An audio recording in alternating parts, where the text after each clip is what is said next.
Good morning, y'all. Morning. So I'm Jasmine. I'm Jalen. We're back with another morning after reality recap. So last night we watched The Housewives of Salt Lake City, episode 5 from season 1. Let's get started. So the episode picks up where we left off. We're at the Met Gala luncheon, and Jen is opening up. And now in her opening up, she makes a comment about how she says what everyone's thinking. Well, this is where Mary has to let it be known, you do not say what everybody's thinking.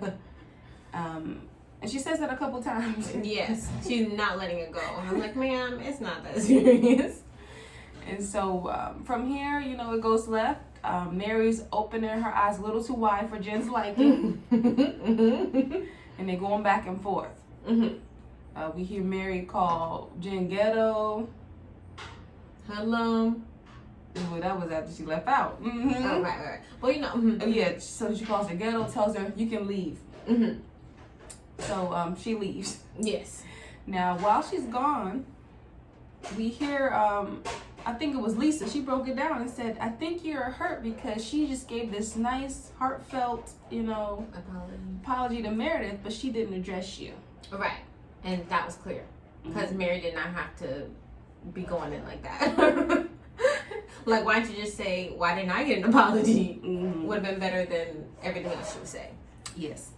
And so, in this Mary's is like, I'm done. I don't want to deal with her.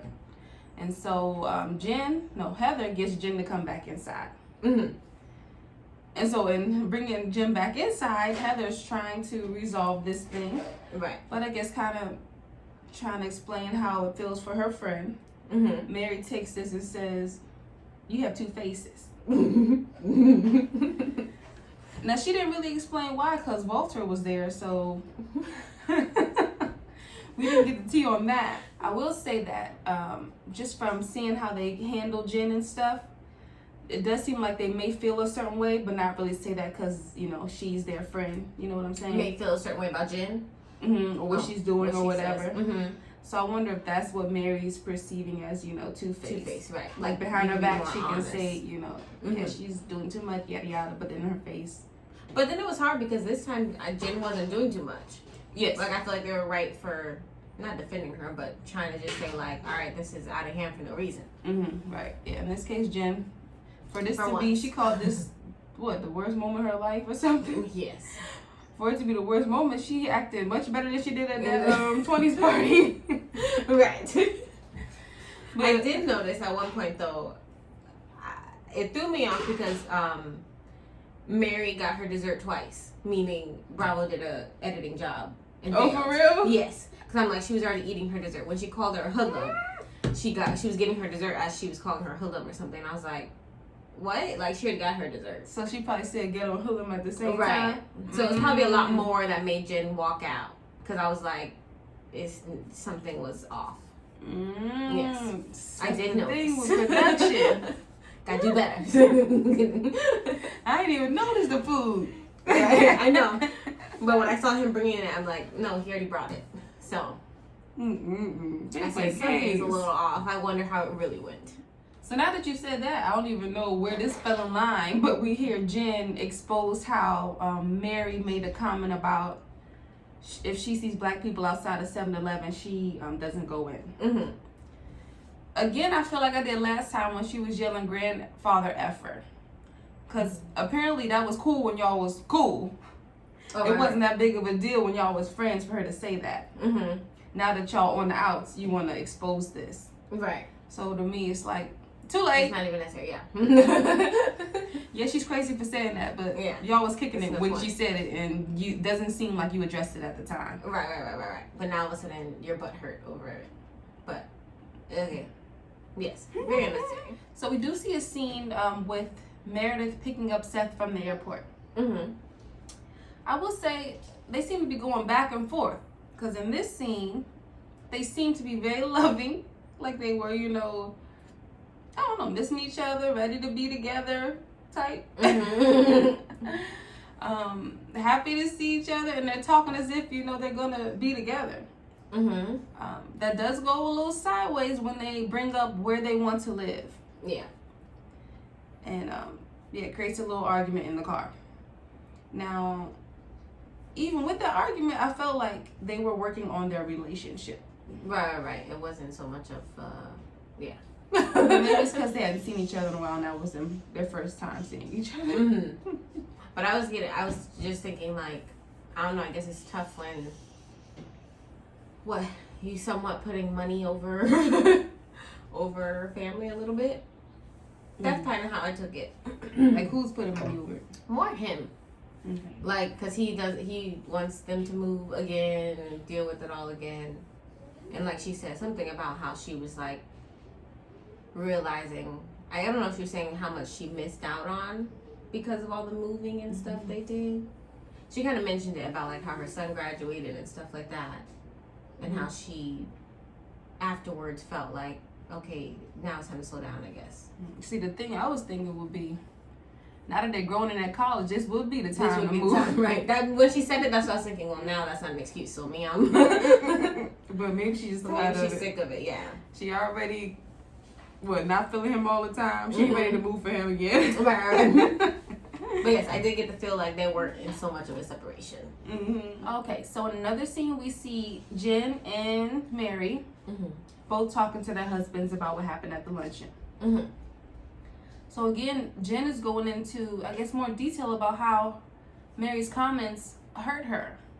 The 7-Eleven incident. It could have been her sons out front of there, her nephews. But again, did she say any of this when it was said? How long ago was this even said? You can't even use this right now. It's just not working for me. It's too late. And I was wondering, I wonder if she, even with all these situations, even the last thing at the 20s party, does she tell her husband her side? Like, fully, you know what I mean? I guess a lot of people do that when they tell their story. They don't mind. I don't know. I was thinking she probably should have done it there, but I did call her a hoodlum.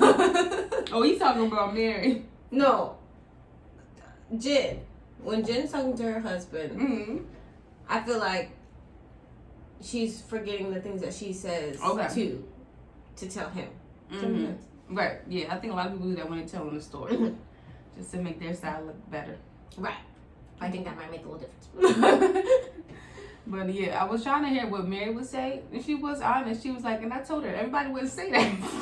Oh, yeah. I say what I feel. So, yeah. They're both just toxic. I will also say, I know last time we were saying how Mary said, it's not valid for her to say I'm a grandfather effort. And I remember I was like, that's because she said that ain't her blood. That's literally what she said. We not blood. It's not my blood. But I would say, like, the way she, is reacting about it makes me feel like, I feel like she hasn't accepted it herself or something. You know what I mean? Yeah, I hear it. At first it seemed like, oh, she comfortable with it. And right. She don't care what y'all got to say. But now it's kind of being thrown in her face. Like, her crying about it makes me feel like maybe you're not okay about it yourself. That's a good point. Let's touch on a couple scenes we saw real quick. We saw Whitney and her brother do some kind of martial arts and talk about her dad. Then we saw Lisa's son Henry have his birthday party. Yes. And then we saw Whitney bring her dad to sober living. Yes. So he's made a decision on his own to go continue his rehab. Yeah. Recovery. Okay, let's get to Meredith. Oh, Lord. Let's get to Meredith and Seth. Okay, so, yeah, this is where I'm like, confused. So earlier I was thinking she was trying to work on it. She seemed like she was down, but now she's like, I need space. She seemed really out of it. Like kind of cold, right? Yes. Like, I'm like, you're just not interested anymore at all. That's what it seems like here. And, because she says it at first, and he's like, you want me to leave? Okay. Right. You try to put on the front, right? A few minutes later, I really don't want to separate. And she's like, I love you. I would say maybe he was even thrown off by, like, her coldness. He was expecting her to, change up? Right. A little bit. Like, she was giving nothing. Straight face and all. No, you can go. Yeah, she said, I don't disagree. I was thinking she would say something, Like, no, it's not the serious, or this little space. No. Maybe that's what she is. Maybe she a little cold with She it. said, "Yep." Even when he was crying and stuff, she was still like comforting him, but not in a sense of Not like really caring. Yeah, like make sure you grab your bag still. Yes, indeed. Yeah, she don't show enough feelings, and maybe. Even when they first brought up their separation at that dinner table discussion, it seemed that way. Like he was more for it, and she was more like not. Yeah, I remember She seemed thinking ready to she move was on. done. Mm-hmm. So maybe that's the case. Yeah, so she need to stay on one side then. So in that car ride from the airport, she kind of switched up on me. She's playing games, but like you said, maybe it's because they did have some time apart, and they missed each other, and she had a moment, and now she's back. Yeah, Seth, you might need to just let her do her thing. And that's what it seems like she wants to do. Like I feel like she just wants some time to play around a little bit, and then she'll be back. Either way, she cold about it. Even she got a cold heart. After 20 years. The final scene of the episode, we see Mary and Heather out to eat. What do you want to say about this? I think Mary's just coming up with a lot of excuses instead of just saying, "I want my apology." That's how I felt. Because she's talking about she's jealous of her. And what did she say? What did she say? Something about of her being black and her stuff she had. I don't know. It was just too much. But like Heather said, what does that have to do with anything? Like, she should just say she wants an apology. And that's that. What do you say? I didn't know what to say. I just hear her saying she's done with what's the girl name, Jen. And that was it. They had her feeling like there's still room for them to make up, To make it work. Right. I will say Heather, I guess she decided to just overlook things and move forward because she didn't even mention or ask, so how am I two-faced? All right. Now, or maybe she was well, no, I don't know. Or maybe what? I was thinking maybe she's just understanding of being in that, how it may have came off in that situation. Oh, okay. Oh, knowing like, yeah, I guess she could say that. Yeah. Knowing she's not, and that's not accurate, but Okay. she was just kind of like, Yeah, she can move on. Yeah. But I wish Mary would have just said that from the beginning. Why you even invite her to this dine on luncheon? Someone did. Yes. I know we was giving her all this credit last week. She was a bigger person. And then she gets to the table. I didn't want to invite you here. Right. So why did you? But whatever. So that's the end of the episode. From the preview, we do see that they are going to talk. So we'll see how that conversation goes. I don't see it going anywhere. And is there anything else from the preview? Oh, I can't remember anything else. That's all I remember. All right, so tell us what y'all thought about this one. You leave a comment, like the video, subscribe, and we'll see y'all next week. Bye.